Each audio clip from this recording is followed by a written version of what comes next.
দরবার ঢাকার ভক্ত আশিকানদেরকে স্বাগত জানাচ্ছি আজকের এই বিশেষ আলাপে। আমরা আজকে আমাদের এই মুহূর্তের বা এই বছরের প্রিয় কবিতা নিয়ে আলাপ করব। কারণ কি, প্রিয় কবিতা আসলে চেঞ্জ হয়। আপনার শৈশবে এক ধরনের কবিতা ভাল লাগে, আর আপনি যখন কৈশোর বা প্রেমের মৌসুম চলে এই সময় এক ধরনের কবিতা ভাল লাগে। আপনি যখন আর একটু ম্যাচিউর হন তখন একজন কবিতা ভাল লাগে। আপনি যখন বুড়ো হন তখন একজন কবিতা ভাল লাগে।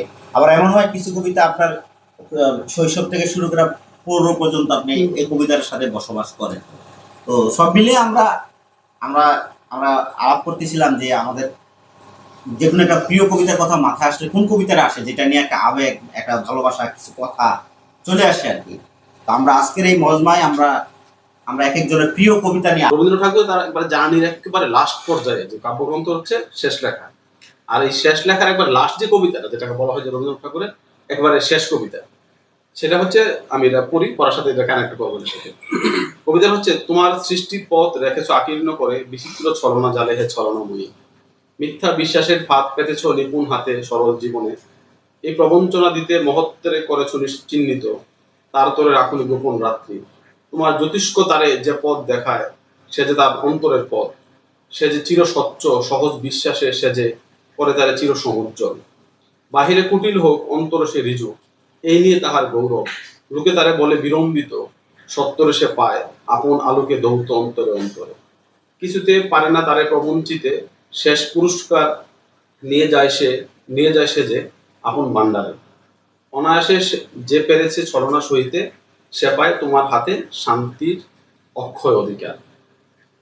এই যে মানে সে পায় তোমার হাতে শান্তির অক্ষয় অধিকার। আপনি যদি এটার সাথে বনলতা সেন কবিতার লাস্ট যে ইয়েটা, যে সমস্ত দিনের শেষে সন্ধ্যা আসে শিশিরের শব্দের মতন, হ্যাঁ, তো সব পাখি ঘরে ফিরে, সব নদী ফুরায়, সব লেনদেন থাকে শুধু অন্ধকার, মুখোমুখি বসিবার বনলতা সেন।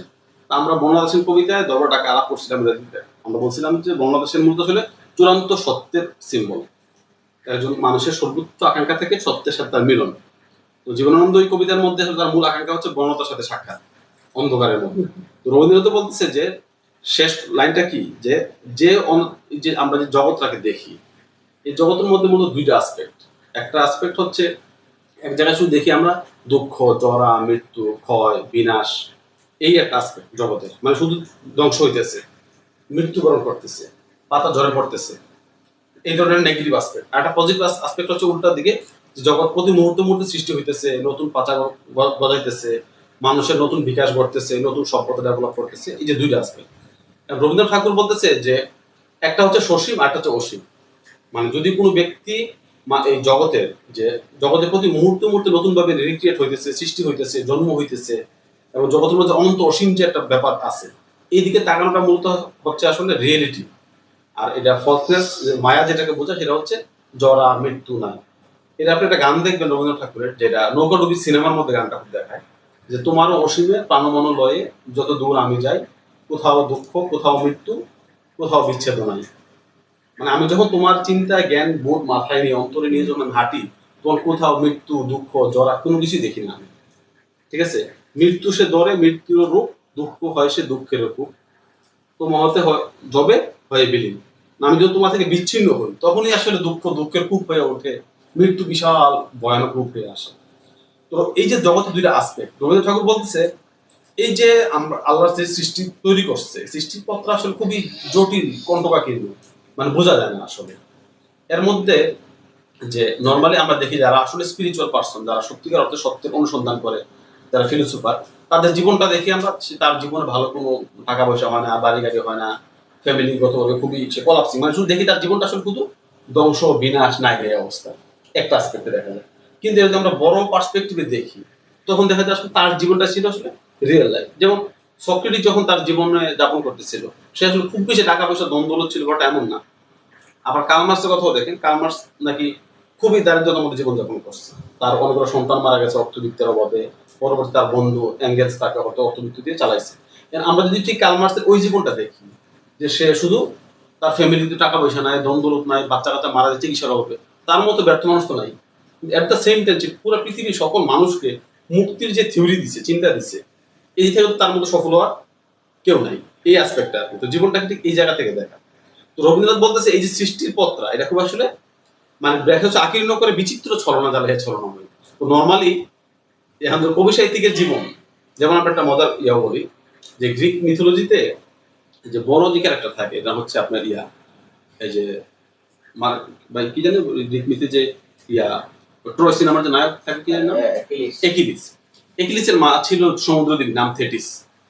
থেটিস তার সন্তানকে বলতেছে যে এই সেটির যে সমুদ্রদেবী, তো তার মা তাকে দুইটা অফার দেয়, দেখো তোমার জন্য দুইটা জীবন, একটা জীবন হচ্ছে তুমি এই দুনিয়ার জীবনে টাকা পয়সা ধন গুলো তোমার সব হবে, কিন্তু তুমি মৃত্যুর পর তোমার কোনো নাম ডাক ফেম কোনো কিছু থাকবে না, মানুষ তোমাকে স্মরণ করবে না, তুমি বলে যাবে না। তোমার অনেক সন্তান হবে, হ্যাঁ, যে সন্তানটা তোমাকে স্মরণ করবে, তার সন্তানরা তোমাকে স্মরণ করবে, এরপরে তুমি নাই হয়ে যাবে, নষ্ট হয়ে যাবে।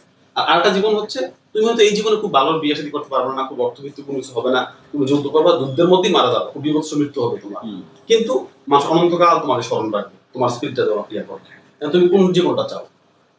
এখন সে বলছে কোন জীবনটা আসলে বেঁচে পড়ে গেছে, তো পরে সে সেকেন্ড যে লাইফটা চাও, এই জীবনটা দুঃখের হোক কিন্তু অনন্ত জীবন যেটা চাওয়াটা।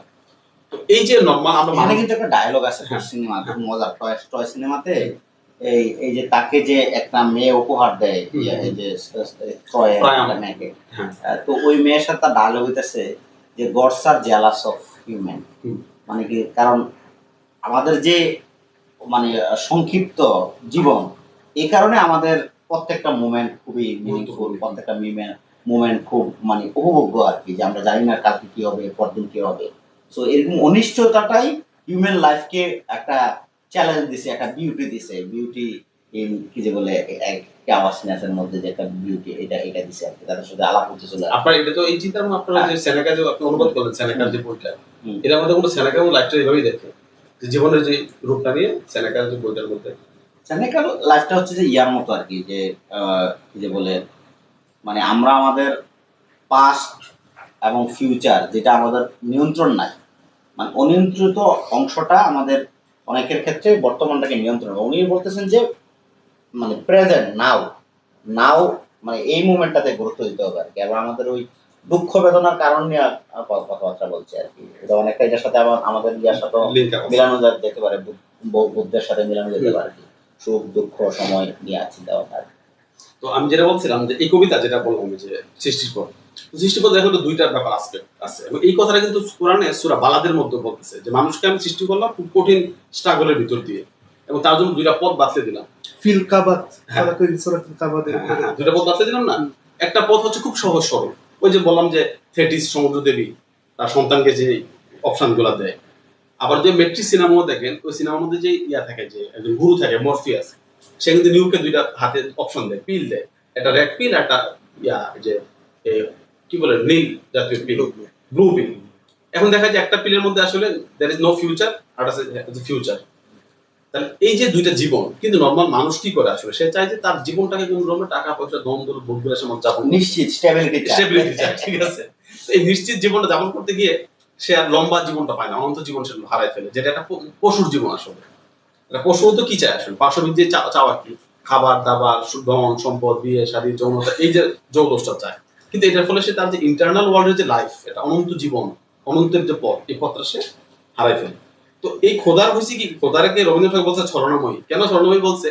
কারণ সে খোদা আসলে পথটা এমন ভাবে একটা মানে পশু ছলনা করছে, এটা হচ্ছে যেটা মিথ্যা জগৎ, এটা সে এত জৌলুস করে সাজাইছে, মানুষ অটোমেটিক মিথ্যা যাবে। আর সত্য যে জগৎটা, এটা সে এত টাফ ভাবে তৈরি করছে, এটাতে মানুষ যাইতে চায় না। তো যে দুই একজন যায়, তাদেরকেও সমাজের মানুষ অত্যাচার করে, নিপীড়ন করে, হিজত করতে হয়, ভয়াবহ লাইফ। ঠিক আছে, আমি একটা মজার একটা গল্প বলি। গল্পটা হচ্ছে অনেক আগে, আমি ফার্স্ট ইয়ারে ছিলাম, পাবলিক লেভেল পড়তে গেছি। আনিসুল হকের একটা বইয়ের মধ্যে রম্য লেখা একটা গল্প হচ্ছে। গল্পটা হচ্ছে এমন, মারা গেছে, বিল ক্লিন্টন মারা গেছে। তো মারা যাওয়ার পর সে বিচার দিবসের সামনে হাজির হয়েছে আল্লাহর সামনে। তো গড বলতেছে যে দেখো তোমার জন্য দুইটা অপশনই খোলা, তুমি চাইলে জান্নাত যেতে পারো, জাহান্নাম যেতে পারো। তো বলছে আমি একটু ঘুরে আসি দুইটা থেকে। তো ঠিক আছে, যাও ঘুরে আসো। রাস্তা থেকে পাঠাইছে বিল ক্লিন্টনকে ঘুরতে। এখন সে প্রথম জান্নাতে গেছে, যাই দেখি কি জান্নাতের মধ্যে সামনে সক্রেটিস, একটু বড় বড় সাধু সন্ন্যাসীরা বসে বসে বিশাল ফিলোসফিক্যাল কথাবার্তা বলতেছে, এটা আনন্দ ফুর্তি কিচ্ছুই নেই। আবার জাহান্নামে গেছে, যাই দেখি জাহান্নামে খুব ভালো যায়, জাহান্নামের সামনের যে গেটের সামনে বড় বড় ক্যাটরিনা কাইফ, তারপর কেটি পেরি, বড় বড় যারা সিঙ্গার আছে, নায়িকারা আছে, তার খুবই চিল মজা মাস্তি করে পার্টি চলতেছে, ডিজে পার্টি। তো বিল ক্লিনটন ভাবছে এটাই ভালো, ডিজে পার্টিটাই তো ভালো। জাহান্নাম। পরে সে করছে জাহান্নাম, পরে জাহান্নাম সে চুজ করছে। ভাবছে জাহান্নাম খুব আনন্দ উল্লাস ফুর্তি। তো সে যখন জাহান্নামে ঢুকছে, পার্টি কিছুক্ষণ পরে শেষ হয়ে গেছে। শেষ হওয়ার পরে মালিক ফেরেশতা এসে তারা শুরু করছে মায়ের পরে প্রচুর মায়ের শুরু করছে।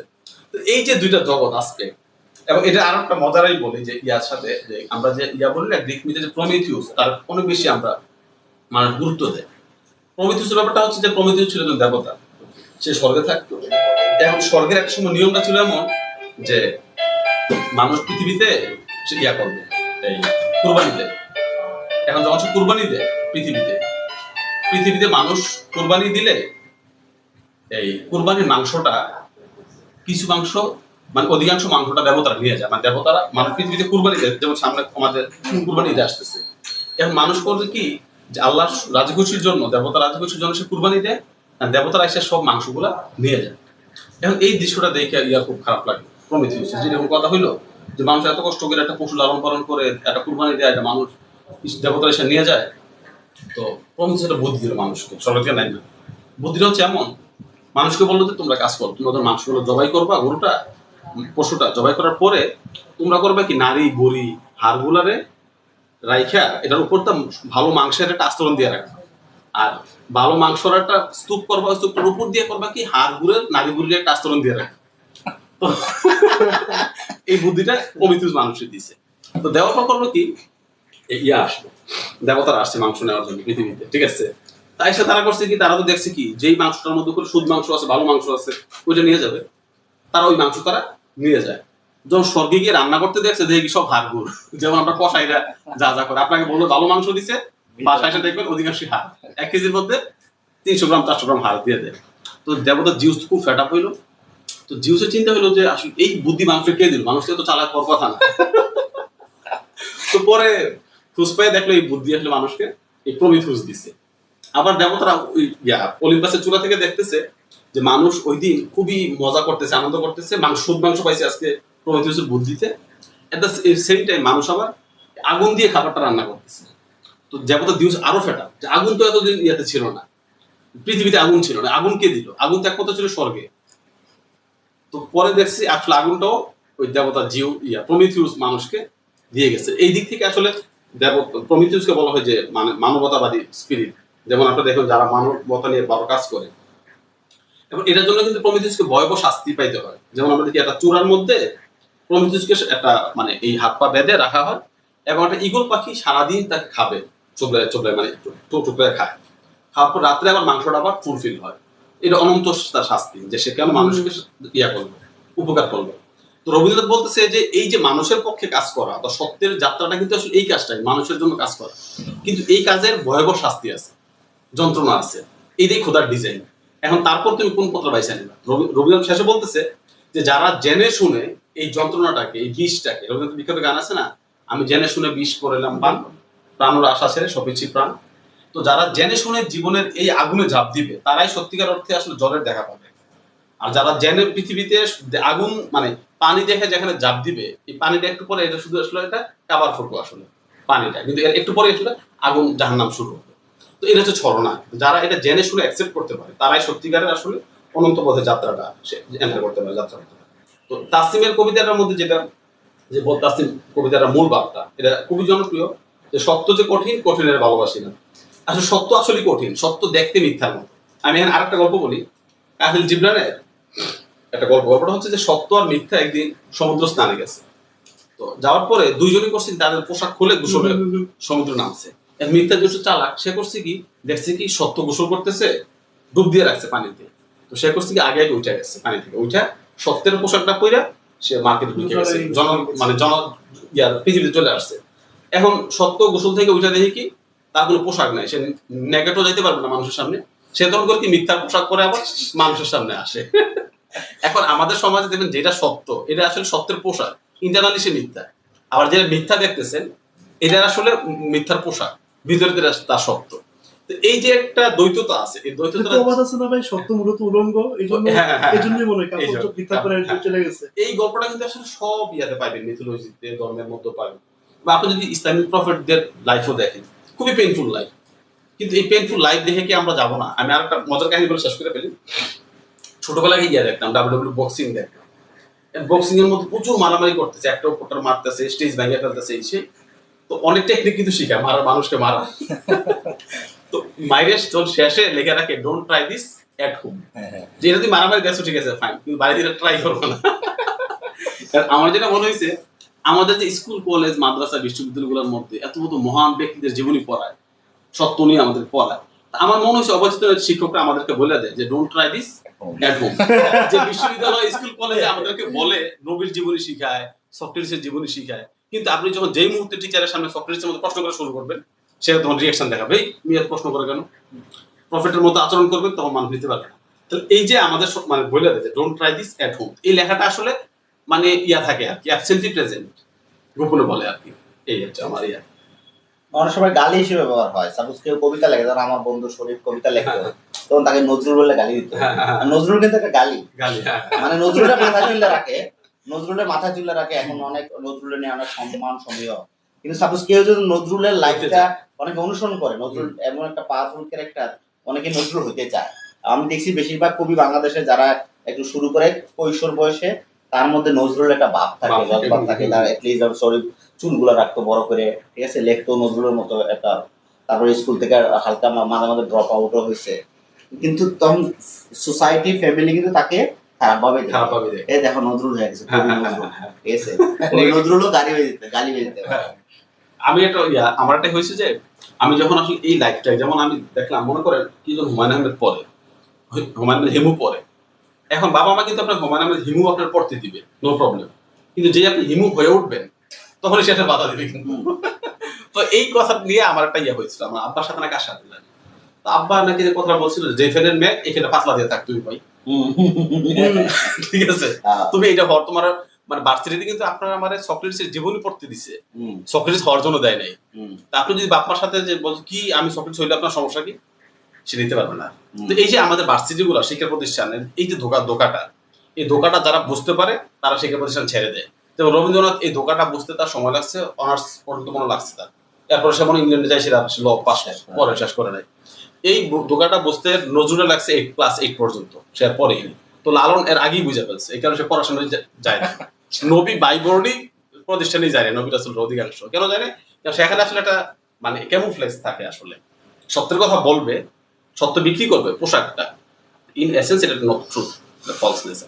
অনেক সময় আমাদের এই যে ফরমাইশি প্রতিষ্ঠানগুলা, এটা হচ্ছে মিডিওকরদের জন্য ঠিক আছে, ঠিক আছে, হ্যাঁ, যে মাঝারি মানুষ উৎপাদন কারখানা, মানে গ্রেট পিপল, জিনিয়াস পিপল এরকম ফর্মাল ইয়াতে তৈরি হতে পারে না, এটা অনেকটা মাঝারি।